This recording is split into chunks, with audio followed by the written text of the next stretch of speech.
After World War II ended, the fate of Nazi leaders became part of public record. But the fate of the women who stood beside them, the wives, mistresses, and companions who lived in the shadow of the Reich, is a chapter history rarely opens. Their downfall was sudden, brutal in its own way, and often as final as the fall of the men they loved. Today, we're going to open that chapter. If you're new here, subscribe and tell us in the comments, do you believe they deserved what happened next? Berlin, April 1945. The city was no longer a city. It was a carcass. Buildings leaned against each other like drunks, windows blown out, streets churned into mud and rubble. The air was thick with smoke and the metallic scent of war's end. In the heart of this ruin, beneath the shattered Reich chancellery, a bunker hummed with the low murmur of doomed voices. Eva Braun, the woman who had waited over a decade to be called Adolf Hitler's wife, finally got her wish. The wedding was quick, almost absurdly so.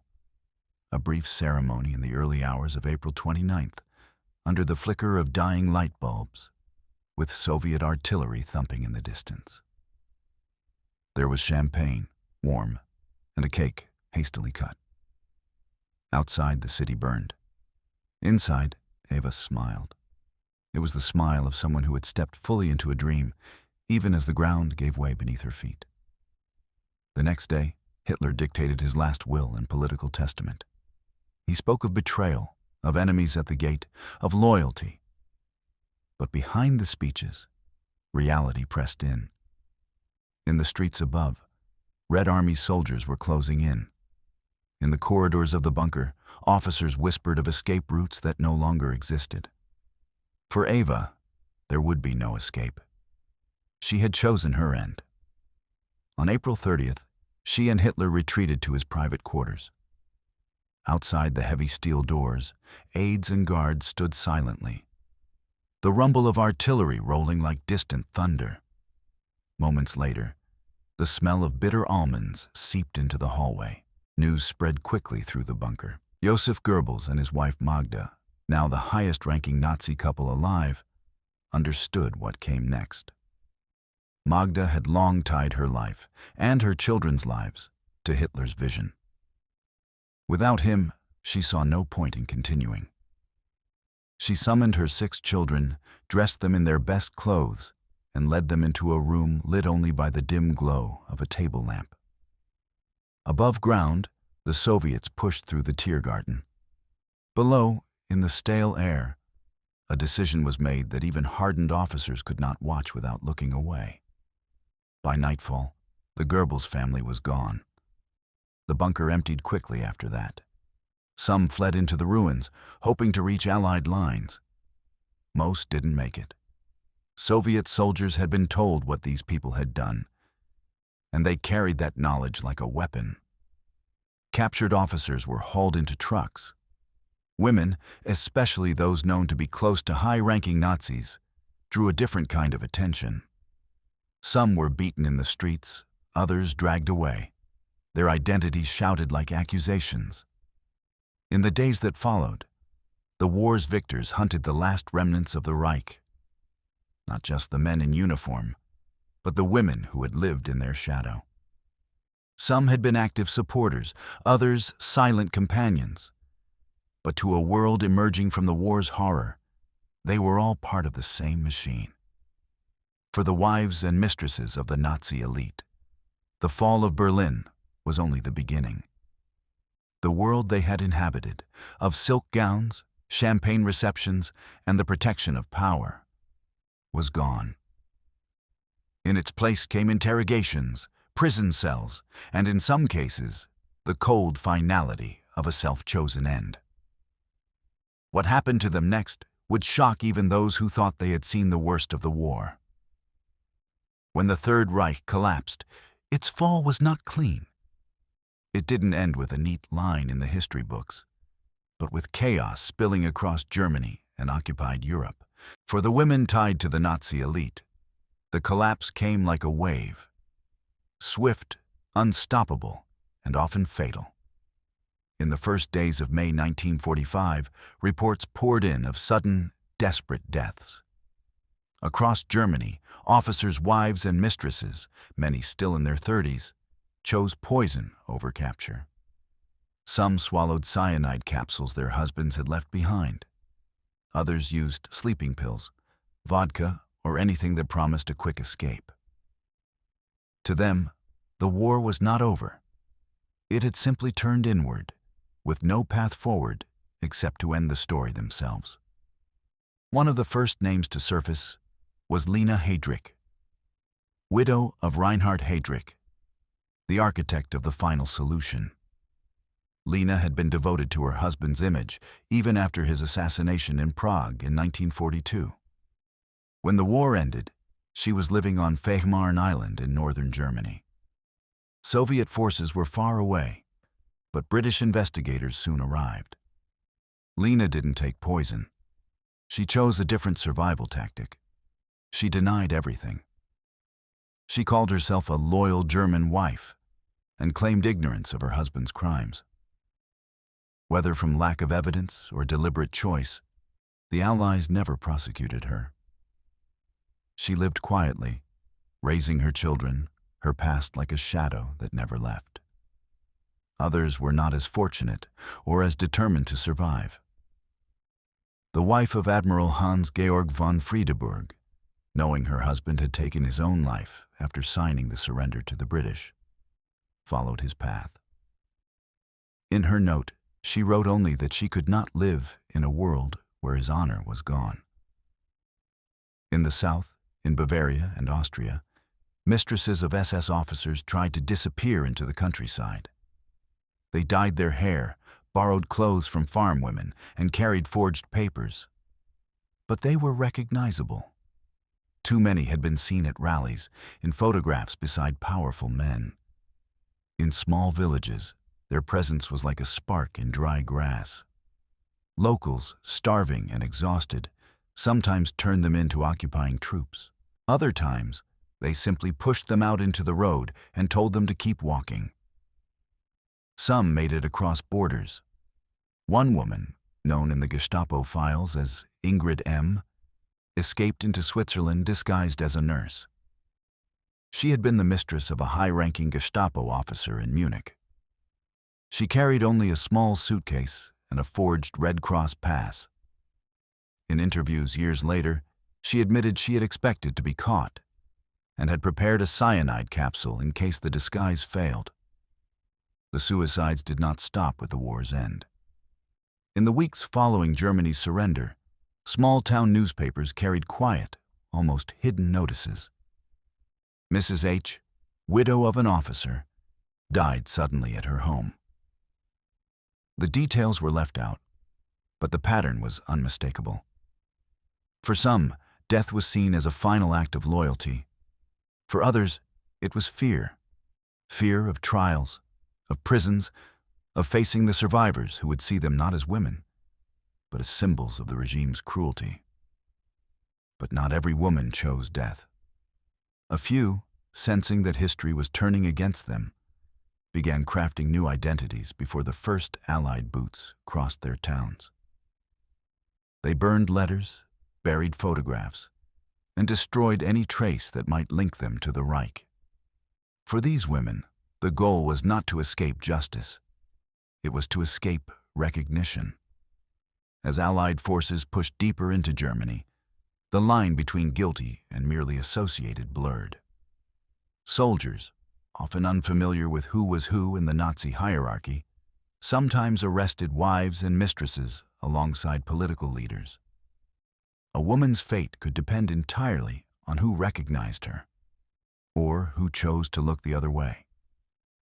By the summer of 1945, the wave of deaths slowed. Those who had survived the chaos of surrender now faced a different reality: capture, interrogation, and a reckoning they could no longer avoid. By mid-1945, the chaos of surrender had settled into a grim order. The Allied forces, now firmly in control of Germany, began compiling lists. Names of those who had served the Reich, not only in uniform, but in proximity to power. Wives, mistresses, and companions of high-ranking Nazis were no longer just private citizens. They were witnesses, potential accomplices, and to many, living reminders of the regime's arrogance. The process began with raids. British and American troops moved through towns and villages, checking houses against intelligence reports. Sometimes the arrest was immediate. An officer would knock, read out a name, and the woman would be taken away under guard. Other times, it was more subtle, an invitation to answer a few questions that ended with days or weeks in custody. Emmy Goering, wife of Hermann Goering, was one of the most high-profile women captured. A famous actress before her marriage, she had lived in the opulent world of Karen Hall, surrounded by fine art, much of it stolen from occupied Europe. When American troops found her, she tried to present herself as an apolitical figure, claiming she had been only a wife. But her name, her public appearances, and her life alongside one of Hitler's closest men made her impossible to ignore. She was taken to a U.S. internment camp, where she remained under questioning for months. Ilse Hess, wife of Rudolf Hess, faced a similar fate. Her husband had flown to Scotland in 1941 in a bizarre solo mission, and had been imprisoned by the British ever since. Ilse stayed in Germany, raising their son, and was still there when the Allies came. British authorities saw her as a potential source of information on Hess's motives and mindset. She was interrogated repeatedly, though no formal charges were brought. Not all arrests were conducted with official courtesy.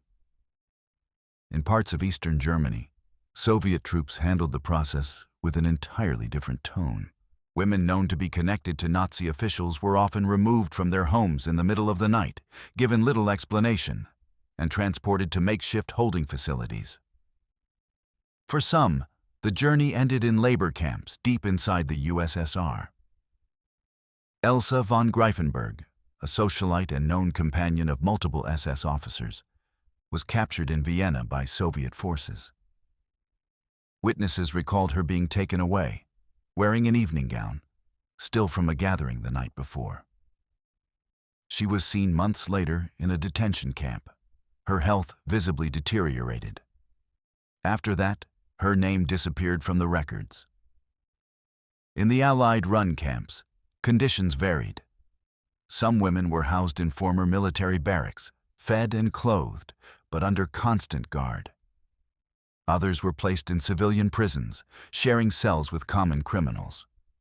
Interrogations could last hours, probing everything from political beliefs to the details of private dinners.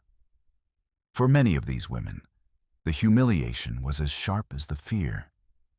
They were stripped of jewelry, titles, and the privileges that had once insulated them. Guards referred to them by last names only, with no Mrs. or Frau.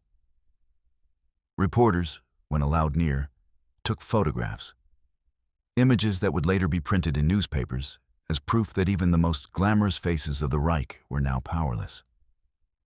And yet, not all met the same end. Some were released after weeks, deemed insignificant.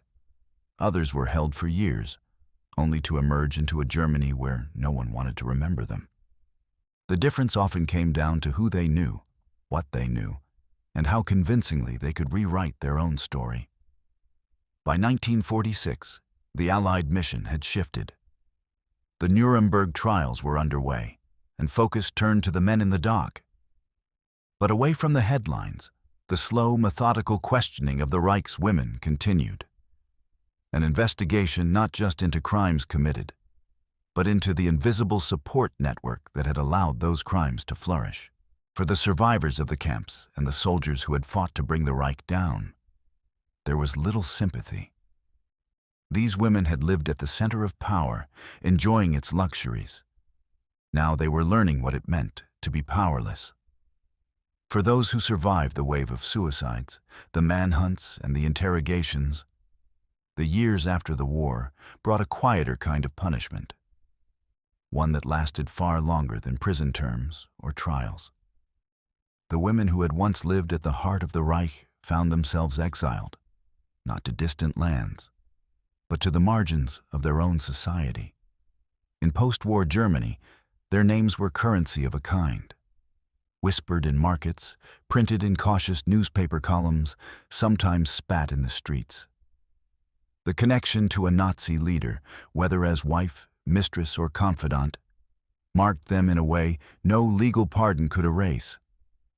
Many discovered that former friends had vanished, unwilling to be seen in their company.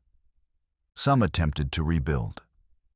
Emmy Goering, released from internment, lived modestly, making occasional public appearances in the 1950s, still dressed with the elegance that had once made her a symbol of Nazi high society. But offers of work were scarce, and every step into public life brought reminders of her past. Interviewers, no matter how polite, eventually circled back to the war, the parties, and the man she had married. Ilse Hess spent much of her post-war life campaigning for her husband's release from Spandau prison. Her letters to world leaders went largely unanswered, but she persisted for decades. Though she avoided prosecution, her reputation meant that employment and normal social life were all but impossible. She relied on sympathetic acquaintances and lived quietly, her home often searched by journalists eager for a glimpse into the life of Rudolf Hess's wife. Others retreated completely.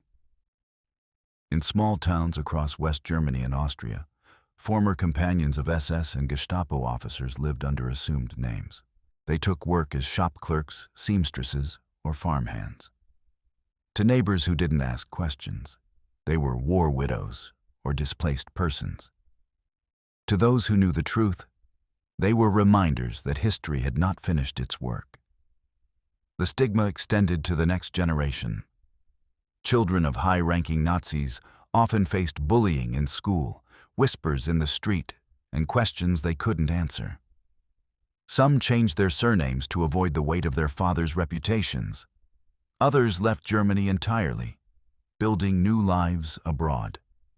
A few women, emboldened by time, tried to tell their side of the story. Memoirs appeared in the 1960s and 70s, accounts that painted themselves as naive, uninvolved, or even victims of the men they had loved. Historians and survivors often dismissed these narratives, pointing to the clear evidence of active participation or, at the very least, willful ignorance. For the most part, the world moved on without them. The war's headlines faded, replaced by new crises. But in certain archives, their photographs remained. The gala evenings, the villa gardens, the uniforms at their side. And beside them, the post-war mugshots. Faces older, thinner, eyes dulled by something more enduring than fear. By the time many of these women died, in the 1970s, 80s, and 90s, their obituaries were brief, if they appeared at all. Often they made no mention of the war or reduced it to a single vague sentence. It was as though, by omitting the truth, they could erase the years when they had stood at the center of one of history's darkest regimes. Yet history doesn't erase so easily. In museums, memorials, and survivor testimonies, their names still surface. Not as central figures, but as part of the machinery that allowed atrocity to flourish. Whether they pulled triggers or simply stood beside those who did, they shared in the world that the Reich built. And in the end, that association proved inescapable. For them, there was no single day when justice arrived.